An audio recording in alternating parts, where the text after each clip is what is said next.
A big shout out to Star Herrera and Katarina for requesting today's story. Let's dive into the magical tale of the FireBird. Once upon a time, a great tsar named Berende ruled a vast kingdom. His palace was surrounded by the most beautiful orchard you can imagine, and in the heart of this orchard grew a very special apple tree. This wasn't just any tree, it bore gleaming, golden apples.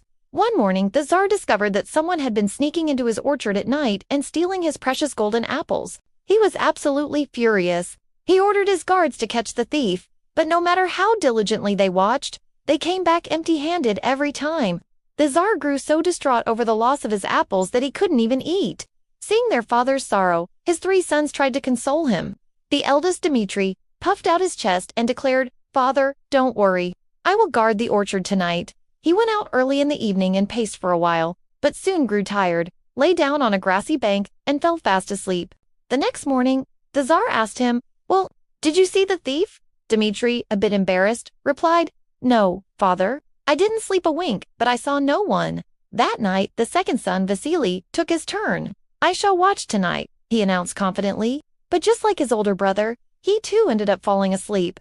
In the morning, he told the tsar, "Father, my eyes were open all night, but I didn't see a single thing." Finally, it was the turn of the youngest son, Prince Ivan. He was determined not to fail. He was so anxious about catching the thief that he refused to even sit down. Whenever he felt sleep creeping in, he would splash his face with cool dew from the grass to stay wide awake. Around midnight, a brilliant light began to fill the orchard. It grew brighter and brighter, illuminating every leaf on every tree. And then he saw it. The light came from a magnificent FireBird, perched on the apple tree, pecking at the golden fruit. Ivan crept up silently, his heart pounding, and lunged, grabbing the bird by its spectacular tail. But the FireBird was too strong. It spread its fiery wings and soared into the night, leaving a single glowing tail feather clutched in Ivan's hand. The next morning, the tsar asked, "Well, Ivan, did you catch the thief?" Ivan replied, "I couldn't catch him, father, but I found out who it is. It's the FireBird, and I have this feather as proof." The tsar took the feather. It glowed with such an otherworldly light that his sorrow vanished instantly. But now, all he could think about was possessing the incredible creature itself. So, he summoned his sons. "My dear children," he said, "saddle your finest horses. Ride out into the world and do not return until you have found and brought me the FireBird."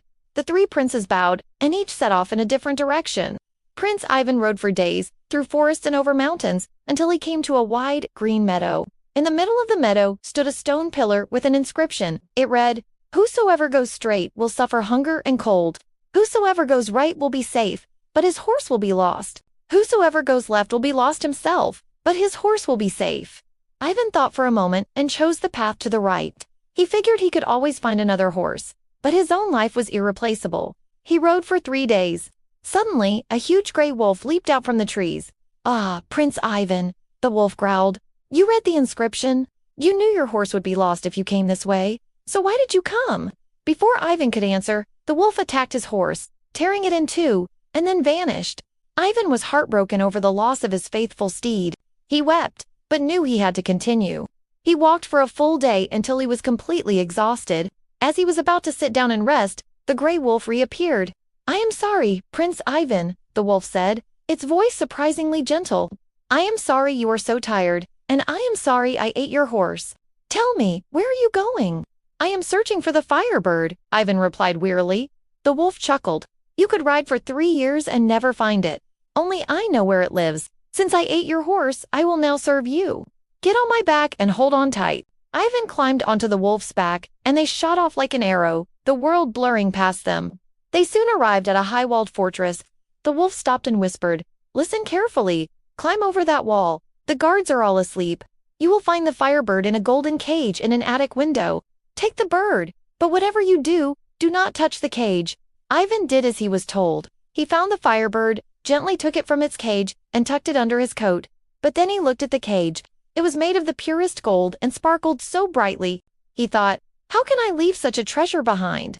Forgetting the wolf's warning, he reached for the cage. The moment his fingers touched it, alarms blared, drums rolled, and the entire fortress woke up. Guards seized him and dragged him before the ruler, Tsar Afron. "Who are you, thief?" the Tsar boomed. "I am Prince Ivan, son of Tsar Berende. Shameful. A prince caught stealing." Ivan tried to explain. "But your bird was stealing our golden apples." Tsar Afron scoffed. You should have come and asked me for it. But now, to earn my forgiveness, you must do something for me. Go to the kingdom of Tsar Kusman and bring me his horse with the golden mane. Do this, and I will give you the FireBird and the cage." Dejected, Ivan returned to the gray wolf. "I told you not to touch the cage." The wolf sighed. "I know. I was wrong. Please, forgive me," Ivan pleaded. "All right," the wolf said. "Get on my back. The adventure isn't over."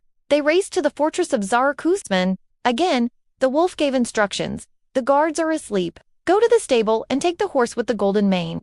But do not touch the golden bridle hanging on the wall." Ivan found the magnificent horse, but then he saw the bridle. It was studded with precious gems, a perfect match for such a fine steed. He couldn't resist. He reached for it, and immediately, the alarms went off.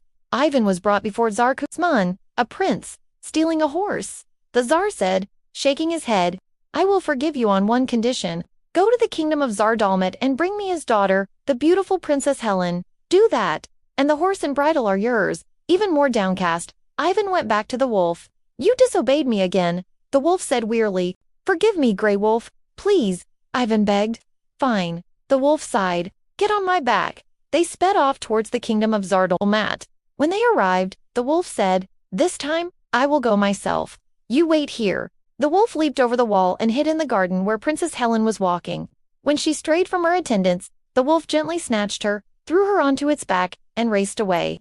Soon, they caught up with Ivan. Prince Ivan took one look at the beautiful Helen and fell instantly in love. As they approached Tsar Kusman's fortress, Ivan grew quiet and sad. "What's wrong?" asked the wolf. "How can I possibly trade this beautiful princess for a horse?" Ivan lamented. "Don't worry," said the wolf. "I have a plan. We will hide the real princess. I will transform myself into her exact likeness, and you can present me to the Tsar." So they hid Helen in a forest hut. The wolf muttered a magic spell and became a perfect double of the princess. Ivan took the fake Helen to Tsar Kusman, who was overjoyed and handed over the golden-maned horse and bridle. Ivan quickly rode back to the real Helen, and they galloped away together.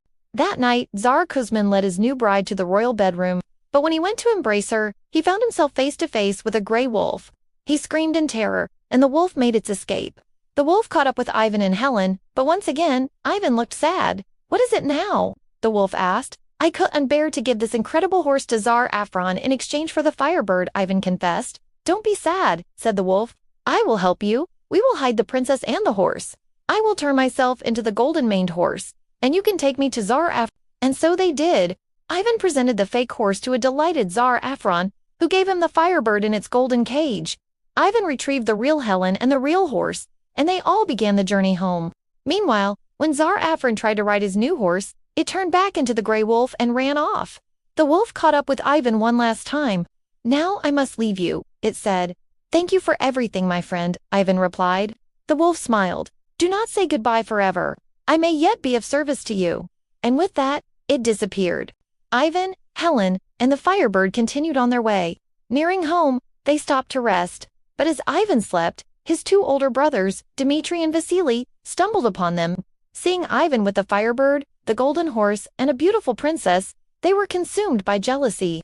They plotted together, killed their own brother, and took everything for themselves. They forced the terrified Princess Helen to stay silent and rode home as heroes. As Ivan lay lifeless, the gray wolf suddenly appeared. It caught a crow in its chick and told the mother crow, "Bring me the water of life and the water of death, and I will spare your child." The crow quickly returned with the two magical waters. The wolf sprinkled the water of death on Ivan's wounds, and they healed. Then it sprinkled him with the water of life, and Ivan awoke as if from a deep sleep. "You were not sleeping," the wolf explained grimly. "Your brothers betrayed you. Get on my back, quickly." The wolf raced after the two brothers, tore them to pieces, and scattered them to the wind. Prince Ivan returned home with the beautiful Princess Helen. He presented the FireBird to his father and told him the entire story, the help of the gray wolf, the betrayal of his brothers, and his miraculous return to life. The Tsar grieved for his wicked sons but was soon comforted by the marriage of Prince Ivan and the beautiful Helen. Thanks for joining me on this incredible journey. If you enjoyed the story, don't forget to like, share, and subscribe for more tales from around the world. See you next time.